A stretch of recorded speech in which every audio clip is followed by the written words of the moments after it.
Hey everybody, how's it going? This is another how-to video. In this video, we're gonna be interviewing one of my top guns in my office. His name is Mark Velasquez, and he's out here crushing the game. He's gonna tell you how he made $50,000 in 5 days. I think you're gonna love this video. Stay tuned. Hi Mark, how you doing today? Hi, how you doing today? I'm doing great, buddy. Hey, today I wanted to take a few minutes here with you to basically just go over one of the deals that you just recently brought into the office that I heard you did a tremendous job for the seller and actually ended up working really, really well for all the parties involved in it. So I just wanted to take a few minutes to maybe ask you a couple questions of how you actually structured it so that some of the viewers out there can maybe get a little bit more information on how they may be able to structure some of their own deals. Okay. First, if you just want to introduce yourself, tell us a little bit about who you are, what you've done, your experience and that sort of thing, so that we can all know a little bit more about you. Perfect. Well, first of all, my name is Mark Velasquez. I've been in real estate for about 8 years now. Started off in Las Vegas, Nevada. Been doing California for about roughly 4 years and now moved out here. So now as of 2017, I'm officially in California to be able to make it a little easier with the homeowners. Fantastic. That's great. So, just a little bit of a couple questions here that we want to find out for you.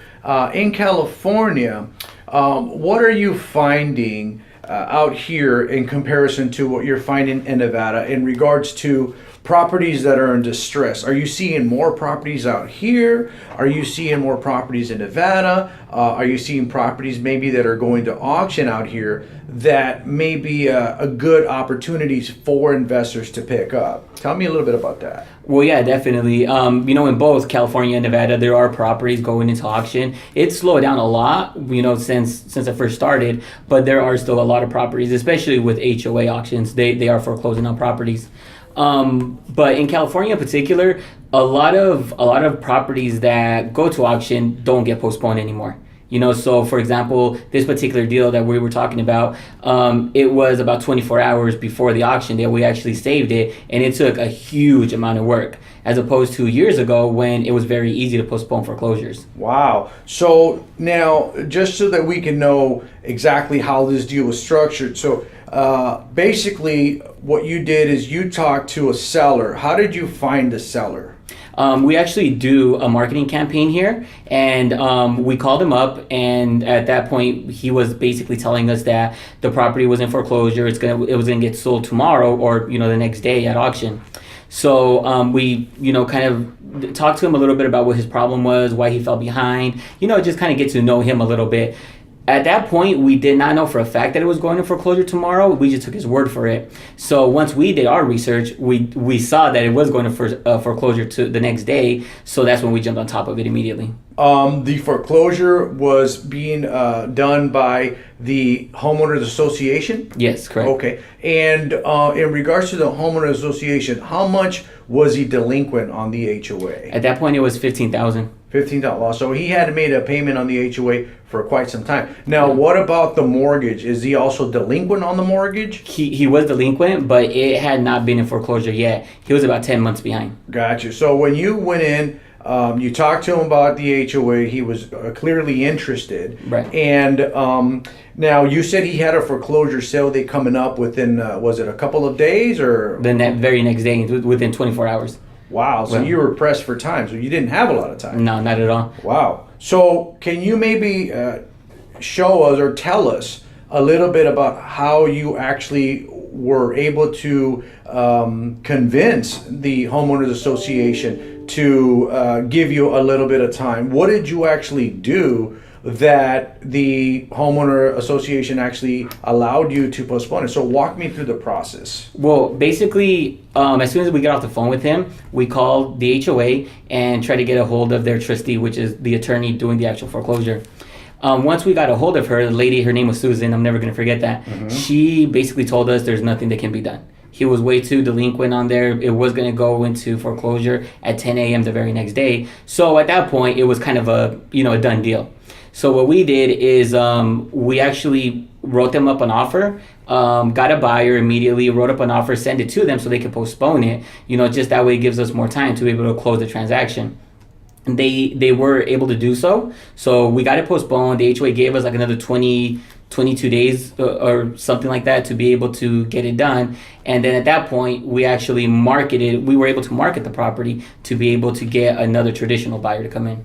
Okay, fantastic. So you talked to the HOA, you told them that you were going to be selling the property, you requested a postponement, they told you no, no, no, and then after a while you were able to build a relationship or build rapport with Susan from the HOA, and basically you were able to convince her to give you a little bit more time in the house so that you could actually sell it. Now that's fantastic. Now, where was the seller? Where was he? What was he saying throughout the process? Well, he was really, really surprised. I mean, at the time he was ready to move out. You know, when we spoke with him, he was done. He was packing all his stuff. A matter of fact, when we went afterwards, there were just boxes, and he was ready to go. So he was very surprised. You know, he actually had hip replacement surgery about a week after, so he didn't have to actually do all that moving, so he was able to relax and, you know, get some more time with his family and whatnot. To help him move out. Yeah. And, you know, he wasn't so pressured. Wow. Yeah. So I'm sure the seller was very happy about that. Oh yeah. Okay, that's great. So then you had him sign a contract with you to be able to find him a buyer. Correct. All right. So you took the listing, and then after the listing, you had obviously already postponed the foreclosure from the HOA. And then what did you do after he signed the listing agreement with you? After we signed the listing agreement, then we immediately took, you know, photos, started marketing the property, and talked to him. You know, see exactly what he wanted to get out of the deal. Because at that point, you know, he wasn't going to get anything. He was just going to walk away, and it would have been done. So we spoke with him, and, you know, we obviously came to an agreement of what he wanted out of it, and we were able to meet that. And, you know, we were able to get a buyer to meet whatever he wanted, and also to cover all closing costs and everything else for the whole transaction. Wow, so you negotiated with the seller, and you guys came to a number that he was comfortable with. Clearly, he knew that his back was against the wall because he had limited amount of time. So what kind of buyer did you find for him? We actually found a conventional buyer, you know, with that was going to get a loan, that was going to actually live in the property. They went to go look at the property, they loved it, and you know, just somebody who wanted to actually live there. Okay, great. So now, tell us how you were able to structure the deal that basically put you in a position where you were able to make $50,000 in literally 5 days. How did you go from getting the contract with the seller to getting a retail buyer or an end buyer? What was the in between? How did you margin? How were you able to build a $50,000 margin into this deal? So basically what happened was that we got the payouts for the mortgage and the payouts for the HOA. They equaled a certain amount of money. So my job was to be able to pay all that off and still give him the amount of money he wanted. So what I did was I marketed the property, and I got an end buyer for somebody who basically is going to purchase the property after we invest all this money into it. Because first and foremost, before anything, we had to pay off HOAs, we had to give him his money for relocation, pay off the mortgage, all that kind of stuff. So all that is just investment we're dumping into this. So my job was to find an end buyer to come in and purchase the property so that way we can make a profit as well. Okay. And that profit was the 50 grand. Okay, so now take me back to when you signed the contract. How much did you have the seller sign a contract with you for? The seller? The listing agreement? 350. 350. Okay, great. Then the number to the seller, so the proceeds that you needed to pay off, or the amount of money that you needed to pay off against his house, was how much? All in, it was about 285. Okay, so 285. So now, from the 350, you were actually able to pay off the 285,000 that he owed. You were able to give him his relocation money, right? And you were able to get the foreclosure postponed, and you were also able to pay off the HOA. Correct. All right. So after the mortgages were paid off, the delinquent property taxes, the delinquent HOA, you gave him his relocation money. How much was the profit for the company? How much did they make on it? 50,000. 50,000 right on the nose? Yep. Wow, that is amazing. And how long did it take you to put that deal together? From start to finish, literally probably just less than a week. Less than a week. Wow. And what is the homeowner saying now about this transaction now that he's got the time to stay in there, Oh, he's pack his excited. stuff, and be able to move out? He was excited, very excited. Well, when we get on the phone with him, I mean, he was just very stressed out, and now you see him, and he's the happiest guy in the world. That's great. As far as the property itself, do you have an end buyer already? Yep. And they're in contract, they're ready to go? Yep. So just to kind of go back to the beginning, you took a client who was in foreclosure, literally 24 hours away Yep. from getting foreclosed on. You talked to the client over the telephone. You got the paperwork signed in order to be able to start working on it. The very next morning, you were able to convince the homeowners association to not foreclose on the property and actually allow you a little bit of time to pay them off. And in fact, you were able to do that, right? Yep. Then the next thing that you did is you were able to turn around and market the property at a higher price because you already had an investor that was going to pay off the HOA, pay off the mortgage, give him his relocation money. And in that time frame, it was under a week, you were able to basically build a $50,000 margin. Correct. That's amazing. Great job. What else can you tell new investors out there that might be wanting to break into, these deals where you can purchase a deed for X amount number of dollars and then turn around and sell it to another investor for a margin? What would you say is the most important things to keep in mind?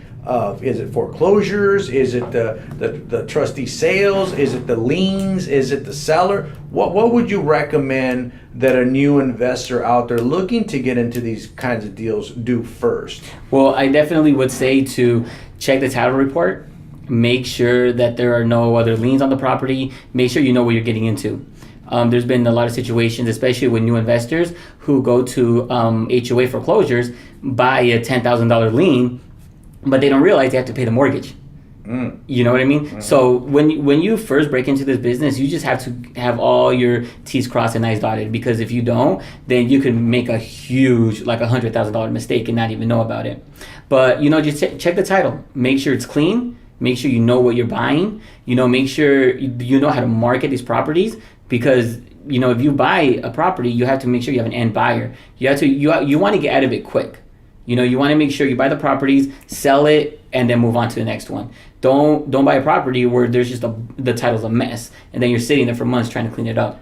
Right. So one of the first things that we need to be looking at as new investors is learning how to read title reports. Yeah. Okay, because that's going to tell you what needs to be paid. Oh, yeah. Right. Yep.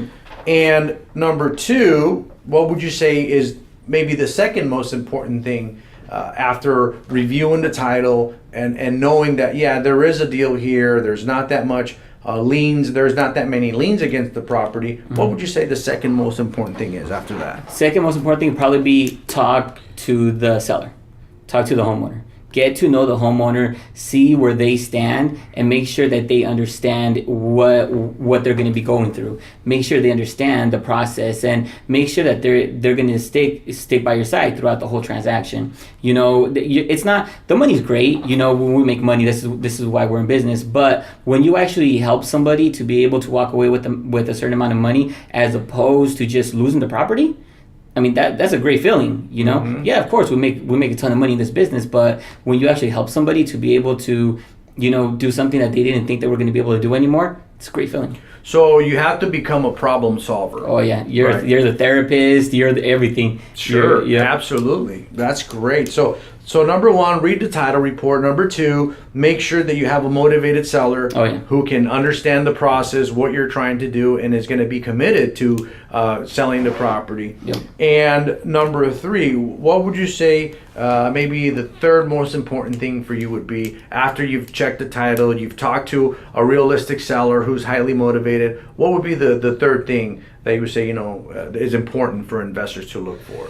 Probably, I mean, there's never a shortage of things to look for, when it comes to buying properties and auctions, stuff like that. But I think probably another thing would be just to stay on top of your deal. Don't let it fall apart. Don't let it just sit there. Make sure that just as much as the seller is going to push you to get their money from you, you have to stay on top of them as well. If they need to leave the property or keep it clean or whatever the case may be, you do have to stay on top of them just as much as they're going to stay on top of you, because they're going to be calling you. They're going to want their money. They're going to want everything, which is good. But they also have responsibilities, which you also have to push them to do. So a good communication, being able to have direct communication with their clients at all times, so that there's no miscommunication, Oh, yeah. misunderstandings. Yep. They know where you're at. They know what's going on with their deal. You're, being transparent with them, so that it's a commitment on both sides. So great communication.